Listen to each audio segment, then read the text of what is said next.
Welcome to On the Chain. I am Chip. I will be your pilot. I'll be flying solo without a co-pilot tonight, and we'll be building the airplane as we fly it, so to speak. And the SEC slapdown, a giant wake-up call for Congress, and Congress is going to be talking about this on Tuesday, I believe. And also, we've got a flare update coming for you and a lot of other stuff. Are you guys ready to get going? Let's go. Welcome to On the Chain. Welcome, everybody. Why don't you, you know what to do, wherever you guys are from. I want you to drop it in the chat or drop a comment. Love to see where everybody's coming in from. Jeff and I read every single comment. We may not see everything in the chat, but we do read every comment. And if you want more XRP, Ripple, blockchain, project related content like this, then you know what to do. It's pretty simple. You just like and subscribe, click that notification bell, and then you'll know when we go live most of the time. You may not always know, but for the most of the part, you guys will know. Like, subscribe, click that notification bell. Helps out the channel tremendously. Now, let's dive right in. Happy Sunday, happy Monday morning, whatever time it will be, but we're getting ready to start this week. And we got it right there. From my mama, says crypto investigator. That's where he's from. So you always got somebody that's smart there. You got Steve G'day from Australia. We got a lot of people jumping in here. Hit the button, did you? Yeah, hit the button. My place in the Inland Empire. There you go. Beautiful. Love it. All right, guys, let's jump right in here. Let's see what we got. So I wanted to throw this up first, kind of set the tone for the rest of this video here. And this was put out by John Deaton's CryptoLaw, and somebody retweeted this, and it's just a really good reminder. How did this happen? The evidence has been referred to by Empowered US. Now the SEC OIG needs to act, connect to Congress, and demand they support an investigation, that they absolutely support this investigation. So let's take a look at what this is. I'm going to roll the video in a second here. Let me get this. Hang on a second here. Let me just tweak this a little bit here. Let's do this before we get to going. Let's go right here. Thank you very much. Robert Quinlan sent a super sticker. Thank you for that, Robert. Really appreciate the support, man. Thank you. Let's get this puppy rolling right here. Let's throw this up there. We're going to watch this little short video that Deaton put together, and it is fantastic. Fantastic. There we go. We get something sitting on the screen here. Let's go. Here it goes. 2017, when William Hinman was named Director of Corporation Finance at the SEC, he fought behind the scenes while in office to keep getting millions of dollars in payments from his old law firm, Simpson Thacher. Hinman was warned repeatedly that this meant if he did anything as a public official that affected Simpson Thacher, he'd be breaking the law. Simpson Thacher joined the enterprise Ethereum Alliance, a group with the sole mission to promote Ethereum, while paying Hinman millions. In 2018, Hinman gave a high-profile speech declaring that Ethereum's digital token, Ether, is not a security. We believe current offers and sales of Ether are not securities transactions. The price of Ether immediately took off. That was after the comments by the SEC. So interesting market action there, right? Yeah, so interesting. Isn't that funny? Interesting market action. Yeah, that is very interesting market action. Look at that. That is a hockey stick. That's what we always want to see. That's what we love to see with, I don't care what cryptocurrency you hold. I don't care if it's a meme, coin, whatever. That's exactly what we want to see. We want to see that straight to the moon. And it's funny. He's like, oh, incredible market action, right? But don't worry. Those were personal opinions. He wasn't speaking on behalf of the SEC or anything. Let's listen to the rest of this here. Right. Whoa. Did William Hinman break the law? Federal rules say that even the appearance of a conflict is a serious violation by public officials. How did this happen? Why was Hinman allowed to promote Ether in a speech given his financial conflicts? And how did a speech involving so much of the SEC staff that was certain to move the crypto markets fail to be screened for conflicts that would have been found with a single Google search? The crypto markets are in turmoil, and investors don't feel protected. How can we have confidence in the SEC if conflicts of interest are left unchecked? It's time for an investigation. A watchdog organization, Empower Oversight, has sent a formal referral of evidence on Hinman to the SEC's Inspector General. Now they need to act. Only Congress has oversight on the SEC. Demand your lawmakers support an investigation. Connect to Congress today. And there you go, right there. So yeah, connect to Congress.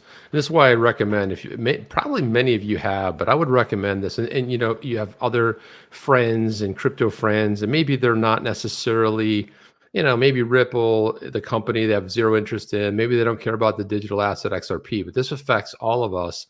This affects this is gonna, when this thing drops, it's gonna have large, far-reaching tentacles. And regardless of what you hold, tell your friends, hey man, just go ahead, connect to Congress. You should be concerned about this. And I'm going to show some other news going on. European Central Bank that, you know, maybe someone here would cheer for, but it's not a good thing overall. And this is what happens when the regulators are out of control. And I'm just teasing a little bit, but we will get to that. And just to say that this and that kind of like puts us in a position for this next story right here, which is absolutely fantastic. I'm going to go throw this next story up here. This one, obviously one of our favorites here. Just, I mean, we have John Deaton, we have Jeremy Hogan, we have Jimmy Filan, just a bunch of other people that, you know, the attorneys that weigh in. But the one writer that always gets it right, scathing, absolutely phenomenal, is none other than Roslyn Layton. And she has another phenomenal article that she has put out here. And let's throw it up. I want to kind of comb through this because just, I mean, she's just an incredible writer, but she always gets it right. And she really understands this entire case from start to beginning. And even the headline, SEC Slapdown as a wake-up call to Congress. And there, boom, there's the tie right there. So on July 12th, the U.S. District Court rejected the Security Exchange Commission's request to withhold documents on the so-called Hinman speech of 2018. In a highly anticipated ruling in the ongoing SEC v. Ripple case, Magistrate Sarah Netburn denied the SEC's motion, citing attorney-client and deliberative process privileges. The judge slammed the agency, and that's an understatement. She slammed them. And we get it. She gets into it a little bit more in this article, but she slammed the agency for hiding documents which could answer questions in front of the court. She called the behavior so egregious that it impugns the agency's faithful allegiance to the law. So that right there is that faithful allegiance. And that was something that on an earlier show I had pulled out in that comment because I was like, whoa, this is like some serious stuff. So egregious, it impugns the agency's faithful allegiance to the law. In other words, they're acting on their own whims for the case and are shirking whatever goes on with the law, stepping outside of that. And she nailed them. You know, you can't put anything past Magistrate Judge Netburn. Just totally nailed them on that. And dude, there's only one Crypto Tales. I don't know what that's all about, but somebody had that in the comments. Yeah, Alchemist got it right. The whole ETH gate thing that we're jumping through here. All right, right here's another one too. Check out the OTC merchandise. Darren wears his XRP Might Be Magic shirt every time I put it back in the closet. Beautiful. Yeah, I love the XRP Might Be Magic. I was going to wear my shirt tonight. I never do. I don't know why. I'm usually wearing it on off days or what have you. But jumping back into this, Congress should heed her forceful, deliberate words. The House Financial Services Committee holds an oversight hearing in the SEC Enforcement Division on Tuesday. Chairwoman Maxine Waters can ask them directly where their allegiance lies with the public and the law or their own personal interest. And guess what? They've got plenty to go on because they can pull excerpts from this latest ruling. It's not like you don't know what to say. There's plenty to say and ask. And so the Financial Services Committee meeting on this on Tuesday, I'm excited. I'm a little bit optimistic, but I'm also a little bit hesitant because, well, let's just say track record and what happens with Congress. I expect some great questions to come out of that, especially from Tom Emmer and some other folks on that too as well. But let's see what ends up happening. So the blockbuster case gone bust. The SEC meant its December 2020 SEC against Ripple Labs to be this big crypto enforcement blockbuster. It alleged that Ripple and its two senior executives made unregistered illegal security trades with the sales of the digital token XRP dating back 7 years. The complaint not only claimed that SEC authority from the 1933 Securities Act, but that everyone should have known that XRP was a security from its first sale in 2013. And then the lawsuit thesis is that XRP, the token itself, is an investment contract in the company Ripple, no matter who sells it or how it is sold. It seems that the agencies thought it could force a quick and dirty settlement and put big crypto hide in its trophy case. But guess what? They didn't count on somebody named John Deaton and 68,000 of his closest friends and people from all around the world. When John Deaton put the Connect to Congress on there and everybody jumped in, and we had people, again, this podcast reaches all over the world. We had people coming in from everywhere saying, hey, not a good thing. And we had a lot of people outside the XRP community as well that were responding to this. And they really thought they were going to pull a fast one. And as Jay Clayton, before the door hit him on the way out the door, you know what? He was, boom, dropped the lawsuit. He was told by several people, especially Grunfest, an ex-SEC commissioner, was told not to do it, not to file it. He was told that by a few people. They had the votes. They had the three. There's 5 total. They had 3-2 vote to not let this case go. They had Elad Roisman.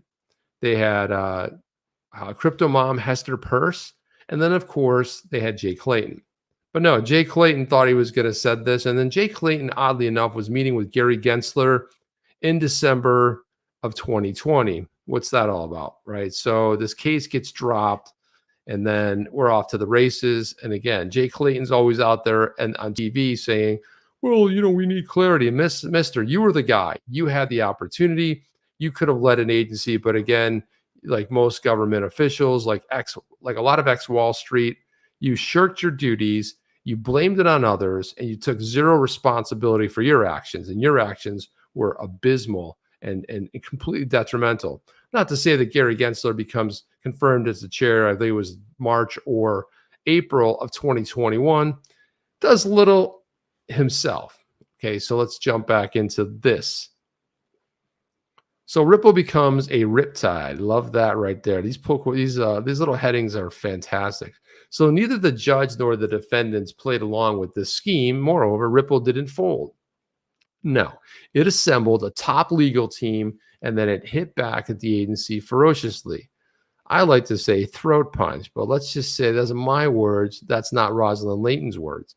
Ripple's defense, with its centerpiece of Hinman's market-moving speech, documented the SEC's failure to provide fair notice to the market on the XRP status. And this is one of the big hinging, overarching points of this whole thing, the fair notice. What does that mean? That means since 2013, 2012, 2013, all the way up to 2020, when they filed the lawsuit, they never, and they always, you always hear Chair Gensler say, come in, talk to us. Just come on, we'll talk. We'll have a party, we'll talk. Or talk to us. Well, that's exactly what Ripple did. They did that. They actually had they talked to the CFTC. They talked to everybody, anybody who would listen. Talk to them. Hey, we're going to do this. Hey, we're going to make an investment in MoneyGram. Hey, we're going to do. They were doing it all along. Mum's the word for the SEC. They did little to nothing, absolutely nothing. Didn't say, hey, that's good, that's bad. Let it ride until 7 years later, when everybody should have known. Every XRP sale, everyone should have known that it was a security. So that's lax judgment. That's bad. That's bad mojo over at the SEC. With this revelation, the SEC has been stumbling and bumbling to hide Hinman, his emails, his speech drafts, his calendar, and anything related to his tenure, what he ate for dinner, who he was associating with. Interestingly enough, will we see his personal emails? Was he communicating on his personal emails? Will we get those as well? Was he going outside of his actual emails? Was he using his Simpson Thatcher emails? Was he using his old lawsuit emails to communicate with people? Or was it all SEC official business? Inquiring minds want to know. And the defense has argued that the agency failed repeatedly to provide guidance for years for anyone who asked whether XRP was a security. And that 2018 speech by then Director of Corporate Finance, William Hinman, laid out criteria that strongly suggested that XRP isn't a security. Defense further cited that an overstretch of the so-called Howey test for determining a security in violation of due process. It claims that the SEC was vindictive, alleging Ripple's top executives, Chris Larsen and Brad Garlinghouse, were objectively reckless in their XRP sales because they should have known the token was a security 7 years before the agency itself concluded as such. And so the SEC wanted billions in fines and demanded to comb through executives' personal finance records. So this is just great. And this is what I love about this whole case. They are so bold. We're the SEC government. We're the enforcement pillar. They go ahead and they levy this. And guess what? It doesn't go exactly the way they think. And if anyone outside looking in on this case doesn't know a lot about it, why are they delaying all the time? They're supposedly have the winning hand. This is a slam dunk. Not a big deal. But they keep delaying and arguing, and they don't want to show anything. They don't want to turn over documents the judge said to turn over. They just keep doing the same old, same old. Now, let's jump in the rest of the SEC's hapless lawyers, and that couldn't be the hapless is a nice way to say just, I don't even know what the word is, but that's a nice way to say that they are just unqualified all over the board, don't know what's going on. The hapless lawyers have spent almost 2 years defending this absurd lawsuit against enterprise blockchain company Ripple Labs. They tried to prevent Hinman from being deposed by Ripple until the judge could finally sort through the tactical obstructions and order him to sit last year. They insisted the speech was irrelevant to the markets and then to the case. Then they tossed out privilege arguments, one more crazy than the last, to refuse to hand over any of the internal documents Ripple was seeking for its defense. By last Tuesday, they'd run out of reasons. They ran out of juice. They ran out of reasons, and they got caught. They got slammed, body slammed. And let's finish this puppy up. A patient, portentous ruling. In a ruling, Netburn laid out the chronology of how the defendants have been seeking these documents for their fair notice defense and dismantled each of the SEC's tactics to hide them, including an excruciating in-camera review in which he forced each document in question to be handed over. Finally, Netburn wrote, the SEC raised an attorney-client privilege argument with another round of in-camera reviews, leading to Tuesday's ruling. She eviscerated the attorney-client nonsense and launched a carefully aimed rocket at the agency. Yeah, that's beautiful. Judge Netburn has endured the agency's pretrial antics, bidding her time for ammunition for the blistering ruling she issued last Tuesday. It was vindication for the small band of observers who long ago, small band of observers, all of us, who long ago saw the SEC lost in a maze of its own making with this case, and now it's clear to everyone. And so in the decision, this is the best part of the whole story. This is it. In the decision, she writes, the hypocrisy in arguing to the court on one hand that the speech isn't relevant to the market's understanding of how or whether the SEC will regulate cryptocurrency, but on the other hand, that Hinman sought and obtained legal advice from SEC counsel in drafting his speech, suggests that the SEC is adopting its litigation positions to further its desired goal and not out of faithful allegiance to the law. And let me say that one time again, because this is great. She suggested the SEC is adopting its litigation positions to further its desired goal. Its desired goal is to win a case, this ridiculous, goofy case against Ripple, but not. They have strayed out of a totally against a faithful allegiance to the law. In other words, they're not practicing law. They're practicing bullshit, basically, is what she's saying. The question remains whether the SEC will change its tune. Congress should demand an answer. They should. And the Tuesday, we are going to see if that answer absolutely happens. We got another super chat here from Alex D Vlogs. And Alex doesn't give a what you do with your money. Doesn't care about it. But Alex D, if you guys aren't following him, go follow Alex D Vlogs. Some great entertaining, and he brings it, and you guys will watch his video feeling better than before you actually watch it. But let's go, Chip and Jeff. XRP for life.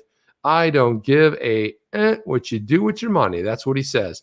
But he's given lots of great advice. Not financial advice, but he's given it. Thank you for that, Alex. Really appreciate that. Mike Darkside says the whole SEC is corrupted as F. Yes, it is. It does look that way, doesn't it? It certainly still has that. Alchemist chimes in and says pathetic. And okay, this is a great one too. So Stuart Angus asked this question: why was Jed not prosecuted as well? Very good question. Like, why wasn't Jed? Jed was an early founder. Jed was gifted back then, I believe it was called OpenCoin. Then it became Ripple. Then it became XRP. But back in the day, the same, and Garlinghouse didn't come on the scene. Everyone thinks Garlinghouse was there since the beginning. He didn't become CEO until 2015. So, but Chris Larson goes back to the original days of the founding of the company with Jed McCaleb. So Jed, over the last 8 years, been dumping his XRP because according to a court order, he could only let so many a day. But this is all very interesting, isn't it? It's kind of weird how he slipped away the whole Silk Road. Everybody went down. Many went to jail. Not Jed McCaleb. He didn't. So there's something to be said there. I'm not alleging anything, but it's interesting how he also skated right through this as he was dumping the so-called security, because it's a security everybody should have known since 2013, but he's dumping XRP, the so-called security on the marketplace. SEC doesn't care. Not a problem. Apparently doesn't care. Not a big deal at all. So Susan Friedman is the head of policy over at Ripple.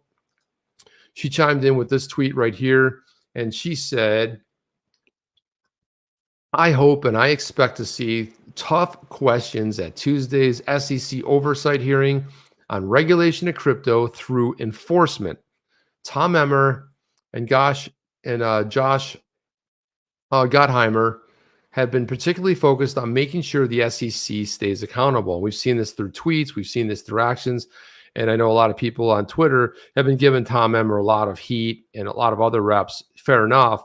But the one person that's actually been out there doing the work and getting the stuff out there, you have to just support. There's an old saying that that my mom used to tell me was you can always catch more bees with honey than you can with vinegar, right? Something along those lines, and support the people who are on your side. Don't tear them down. Don't throw spears in their side. Hold them accountable, yes. But the people that aren't doing enough, then you can go fair game. But I say support and go after the people that are actually making the difference. Those aren't your enemies, though. Your enemies are the others knuckleheads in Congress that are focus their energies and directions on the wrong thing. So jumping over to here to this, before we do that, let's do this right here. Thank you so much for that. There it is. Matt 59754. Thank you for that super chat. He said the SEC will pay dearly for this debacle. At least the rest of the fading staff will. Gary. Thank you for that, Matt. I do think that, body slam, if you bring this upon yourself, then you go down with the ship. Okay, you hit the iceberg, you ran into it, you go down with the ship. Okay, that's just the way that sort of works. So this is the oversight. It's going to be broadcast live. If you go to the financialservices.house.gov, you'll be able to see that live stream right there. What I'll do is I'll just drop this in the chat right now so you guys can see it. But if you want, you guys can go ahead and bookmark that for next week, or next week, if I'm saying Tuesday, you can go ahead and see that. But we're sure to have some good sound bites from that. And let's bring it. Let's support Congress. Let's support Gottheimer and Emmer and all the people that are pro crypto. Let's get them some suggestions and questions. And let's this is the offer. This is the OIG. This is the one that should do that was called in the video. But the Office of the Inspector General should be investigating this whole Hinman thing, is impropriety that happened here. And I saw this quote right here, and this Stedas quoted. He sent this out. Stedas is a great guy, puts out a lot of great stuff. But this quote right here is really really poised. It's a quote from David Schwartz. Obviously, he's a chief tech officer over at Ripple Labs. He said, "We are in the middle of rebuilding the financial system, and Ripple is poised to figure out where the interesting things are." Yeah, they are. And they certainly are building something big, nothing small, talking about rewiring. And they've said before what their intentions are, and it's not a small task whatsoever. And then Stryker put this out over here. This is in front of the SEC in downtown LA. And you can see this right here. There it is right there. So plastered all over the window. Look what you have there. The SEC's complicit. You've got, they put Gensler and Hester Peirce over here. They're complicit with Wall Street crimes. Taxpayers pay. SEC helps Wall Street rob retail. Hashtag SEC is not for retail. SEC protects the 1%. The SEC is not for retail. And yeah, the taxpayers pay per year to the SEC a ton of money. So anyway, that's funny that that's in front of the LA SEC. But again, not probably just a satellite office, doesn't have as much teeth as if it was in the DC office, but doesn't matter. The bottom line is that all of this is great stuff. And something else I wanted to call some attention to is that you got to be careful with the press. The press puts stuff out there. The press puts these stories out there. And here's what's really funny about that. They're always talking about Ripple. They get Ripple wrong. Like you watch a live shot, they're talking about XRP, and then they put Ripple up there. They put Ripple with the price versus XRP. Okay, yeah. They still can't figure it out. They can't get it right. But when I saw this, I had to laugh. This is good. So there was a parody article that went out there, the Crypto Town Crier, and this right here was picked up by You Today, and we talk a lot about You Today on here. U.Today is a pretty good solid publication, but this one, they kind of like bit on this. They took it hook, line, and sinker. Ripple co-founder Jed McCaleb made a U-turn on selling his last 5 million XRP. Here's why. The here's why should be because I read a parody tweet and didn't quite understand. There's Jed McCaleb right there. And let's see. Let's get rid of this window over here. And it said, former Ripple CTO and creator of XRP ledger, Jed McCaleb, revealed on Friday that he's keeping his remaining 5 million XRP just in case it rallies. No such thing happened, but that's okay. So according to CTC News, and this is even funny in itself, CTC News. What is CTC News, you ask? I'm glad you guys asked that question. It's the Crypto Town Crier, and it's a parody site. And this was the story. Jed McCaleb decides not to sell his last 5 million, just in case it moons. It's even ridiculous on its face, but okay, we'll cut him a little slack. So second guessing his previous 8 years now that his stash has finally almost reached the total depletion. XRP Ledger co-creator and Stellar founder Jed McCaleb announced on Friday he's holding on to his last 5 million XRP, just in case it moons. So if you think about it, it would be really stupid if I sell it all, said McCaleb on a Zoom call with CTC News reporters. I mean, what if it really does go to $5.89 a token? I could be rich. Well, he's already rich. He's been selling his billions of XRP, but okay. I'm saying it's preposterous, the article. McCaleb, who has sold multiple billions of XRP since leaving Ripple in 2014, said he woke up in a cold sweat Thursday night and he realized he just couldn't let the last of his holdings go. His quote, I don't know, maybe it's this inflation. Maybe it's the cost of gas, said McCaleb, but I just have this feeling the rest of the XRP is going to give me and my family more security. Wow. Okay. So they got taken here.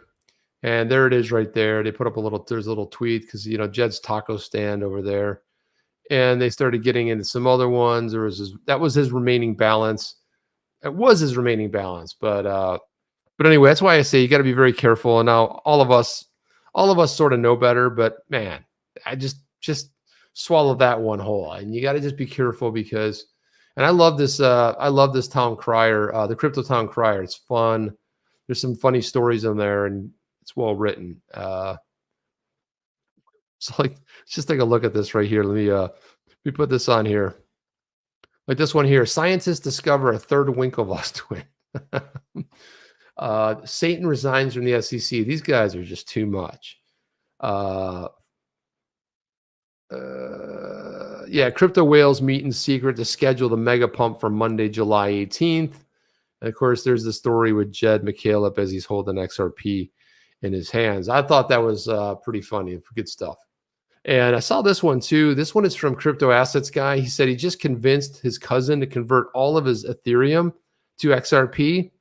He's finally getting it to the moon. It's funny. He's got a little courthouse there and then the moon. In other words, I'm thinking after the lawsuit, and I'm just interpreting this, then we got moon. But good on him. He convinced his buddy to sell all of his ETH. That's all right. There's nothing to be said about that. CoinDesk put this one out here, and I've got the video for you. And this is Brad Garlinghouse here. This was a little bit ago. I think it was last week he was talking.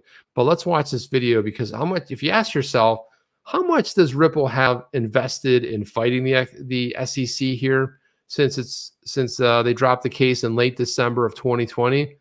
Well, you're about to find out. Let's throw this movie up here, this little video here. Line for me is I feel like it looks good. In large part, I think it's very clear, and the more that has come out, the facts are on our side, and I think it's more and more clear the law is on our side. But we have spent, I mean, one of the things when this is all said and done, I mean, we will have spent over $100 million on legal fees. What? Over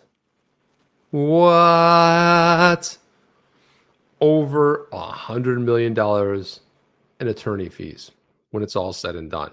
Now, the funny thing about this is over 100 million USD. That's a lot. And this is what, when it comes to the SEC, they have an endless pocket, right? They have an endless budget. Of course, they have to go beg from Congress, but they've got a big budget for enforcement. And this is how they crush a lot of companies. They will crush you because they will delay, and they will crush you because you don't have the legal defense to fight them. And you may just settle, you may bend.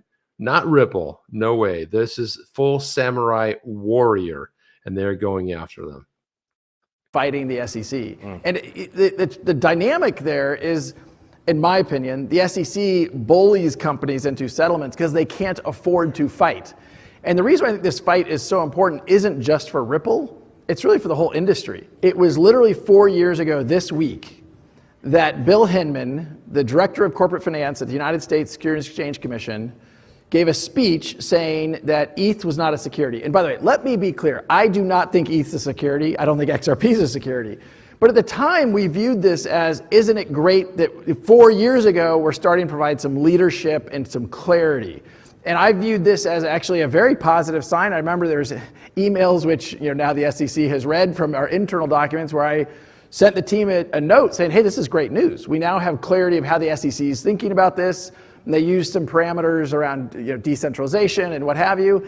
And look, the fact that 4 years have gone by and we still don't have clarity about how the SEC is going to say what is and is not a security. And worse, actually, now the SEC, the current chair, Gensler, is really walking back the statement around ETH, and that he has been asked directly, is ETH a security? He won't answer the question. Like, how can we be competitive in the United States in an industry where a primary regulator will not provide that clarity? Well said, Brad Garlinghouse. Very well said indeed. It is funny. Won't provide the clarity, but don't worry. Gary Gensler's gone on a limb and said that, well, Bitcoin is not a security. Well, thanks. What about the other ones?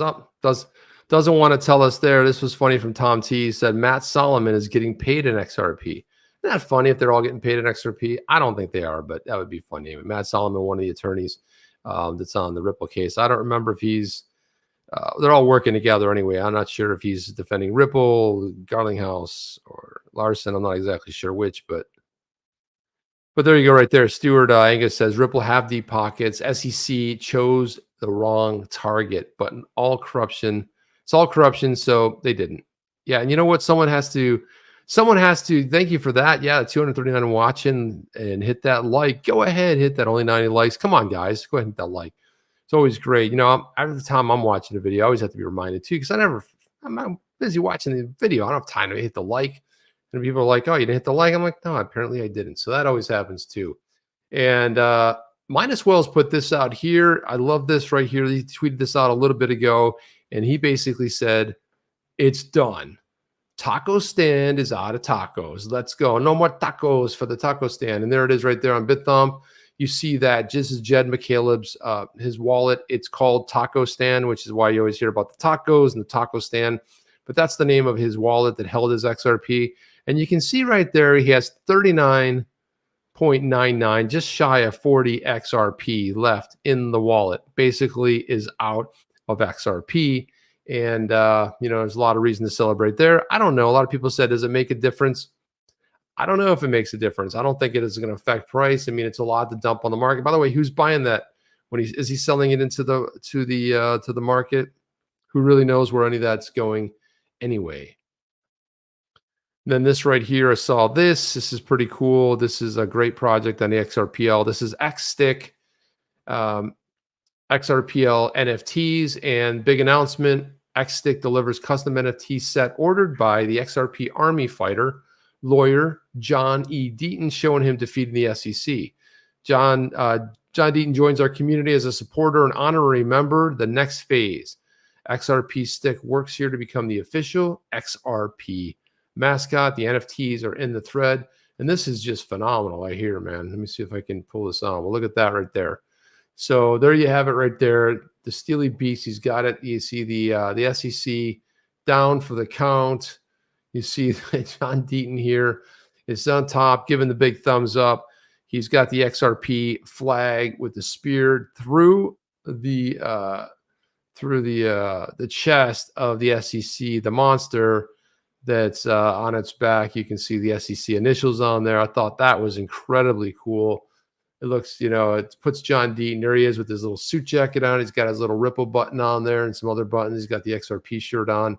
And then you see on the XRP Army, it says 589. Very well done. Good stuff. Great project. And let me see. Let's go over here.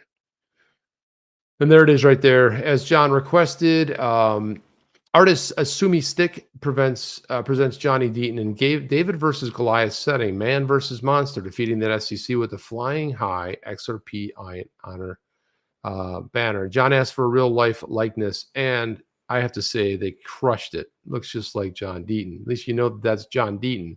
Like, hey, who is that guy? Yeah, it's John Deaton right there. So, and there it is right there. Is a custom card. There it is, custom John Deaton. Well done. Cheers, guys. Did a nice job on that. I think I have to get I think Jeff and I should be next on that. That we should get something there for the OTC family. I was thinking about that. Maybe Jeff and I should do that.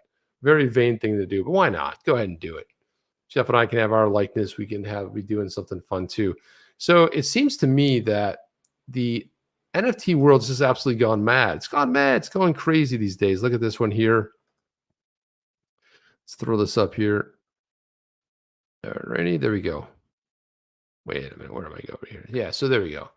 So this right here is Hoagiefest. So if you guys don't know Wawa, Wawa is a Wawa. So now Wawa is like when used to watch the Snoopy and the Peanuts gang. The teacher would always go wah wah wah wah wah wah wah. But this is Wawa, wah wah. So Wawa is it's a gas station / place to eat. They have little kiosks. You punch your stuff in. They do have great hoagie subs, whatever you call them, depending on where you are in the country. But they put this out. Hoagiefest NFTs have dropped, including exclusive Hoagiefest and Reese's NFT. Enter for your chance to win one of 5,000 NFTs and our Best Fest swag.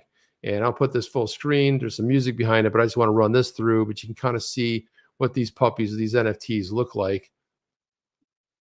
It's a lot of work to put in there for promotion. It's cool to see this going a little bit more mainstream, that they're giving them away. You're not buying them. You can only win them. But you can see different, characters enjoying the Wawa experience, which is very, very cool.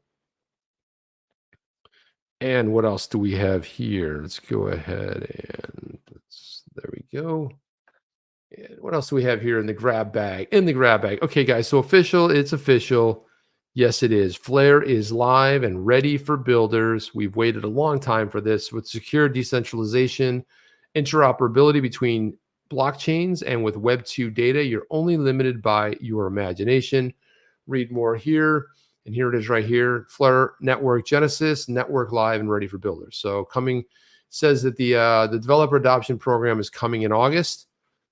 Connect everything, and that's Flare is going to be a game changer. Watch and see.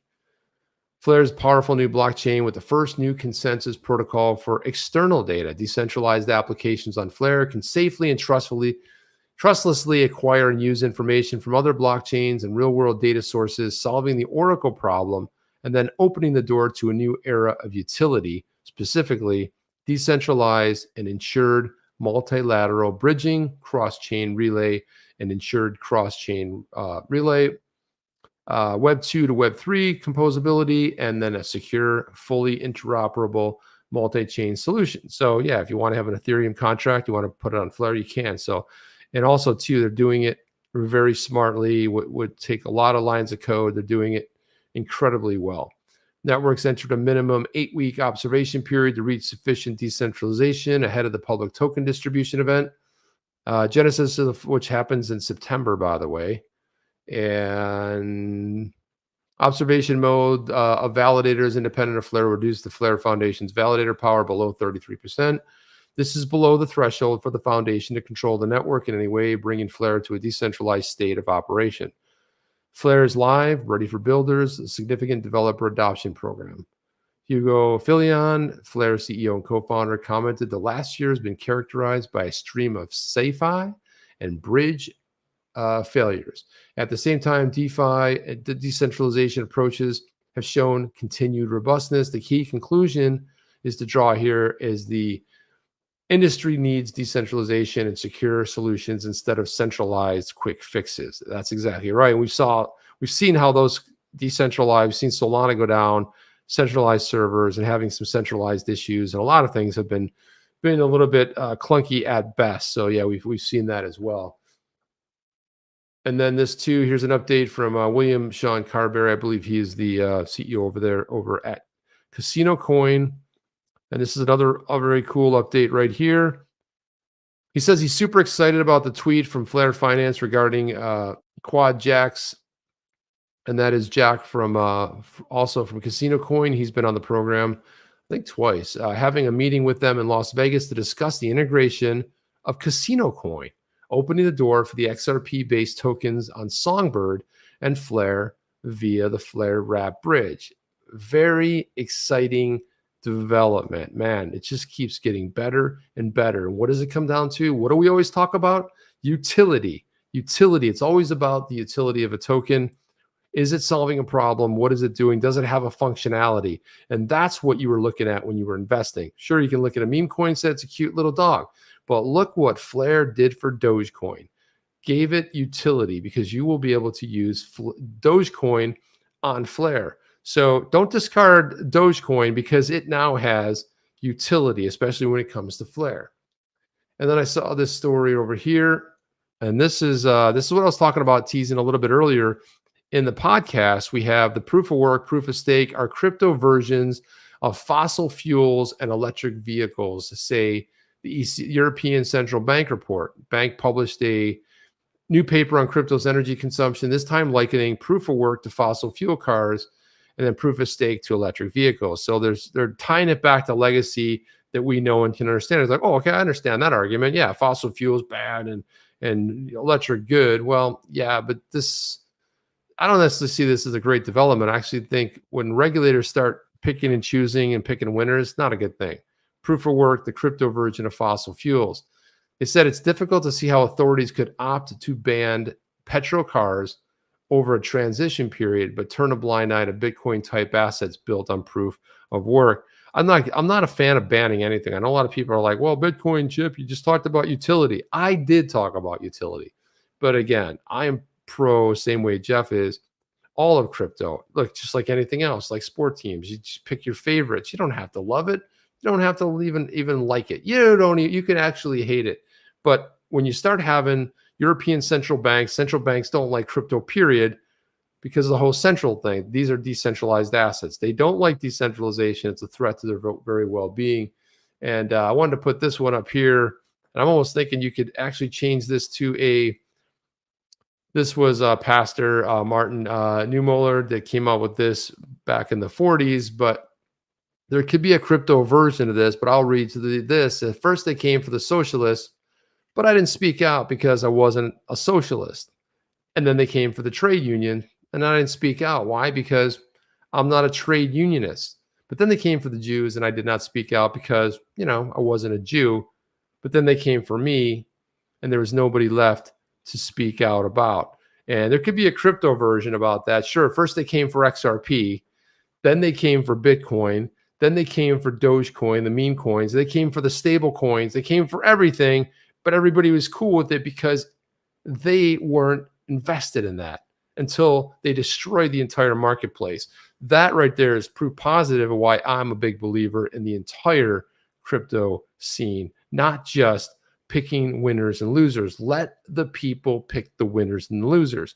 We're smart enough, we're cool enough, and it's our money at the end of the day. We can invest it any way we want. There's no regulators sitting in Las Vegas casinos when while they're giving you free drinks, while you're blowing your last $5,000 that you have in your life. Nobody cares about that. Why do they care so much? Well, that's because you can follow the money, and there's a lot more behind all of that. That's what actually happens when you follow the money. Nobody cares if you lose your fortune in Vegas, but they seem to care what you're invested in. Of course, the SEC, not so invested in protecting us, the retail investor. So that's all I got tonight, guys. We'll be back on Wednesday night with another banger of a show. We will be back. We'll be talking all about this. We'll probably have some clips from Tuesday to see how Tuesday went. Jeff will be back as well. We'll be basically workshopping it live, building the airplane as we're flying it live on the air. And guys, I literally look forward to your participation in that. Thank you, everybody. As always, I always say that you guys the best and brightest around, second to none. And I wanted to just put this up there. Thank you very much again for your support. Jeff and I, we really appreciate it. So love you guys. You want more XRP, Ripple, blockchain, XRPL projects, related content, click the notification bell after you like and subscribe. And that's what we'll be doing, guys. I will see you on the next one. Jeff and I will be back on Wednesday night. Chip out. See you guys. Have a great one. Are you down with OTC? Please like, subscribe, and click the bell to be notified when the next video drops.